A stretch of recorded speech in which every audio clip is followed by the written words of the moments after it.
तो इससे अगले वीडियो में हमने व्याकरण के अंदर वचन परिवर्तन, एक वचन में से बहुवचन को परिवर्तित करने के नियम के बारे में जानकारी प्राप्त की। अब वह नियम की जानकारी के बाद यहाँ पे शब्दों का वचन परिवर्तन कीजिए ऐसे शब्द दिए हैं, नदी, किताब, दरवाजे, कला।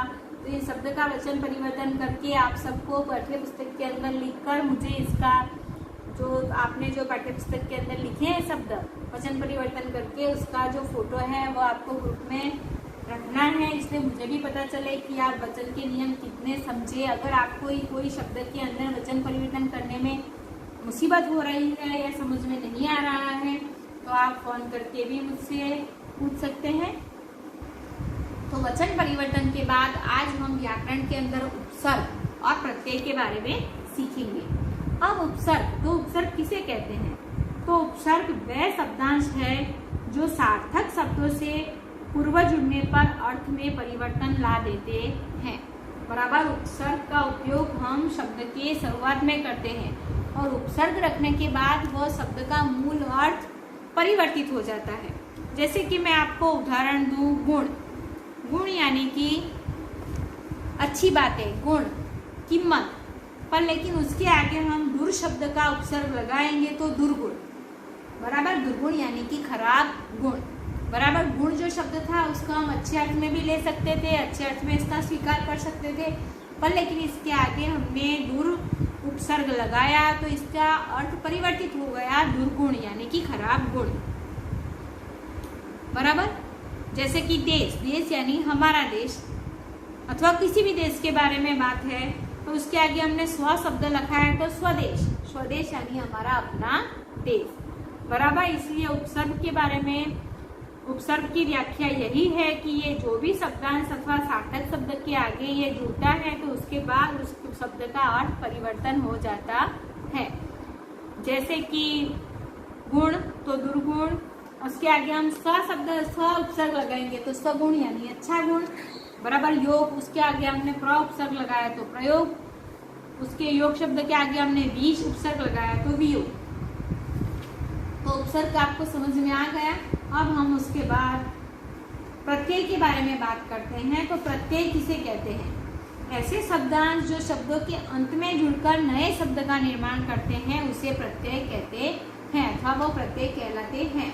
तो उपसर्ग का प्रयोग शब्द के आगे किया जाता है, प्रत्यय का प्रयोग शब्द के पीछे किया जाता है। जैसे कि चल वत्ता ता तो चलता।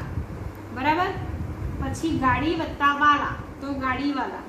मनुष्य वत्ता ता मनुष्यता। झगड़ा वत्ता आलू झगड़ालू। बाबू वत्ता आई बबुआई।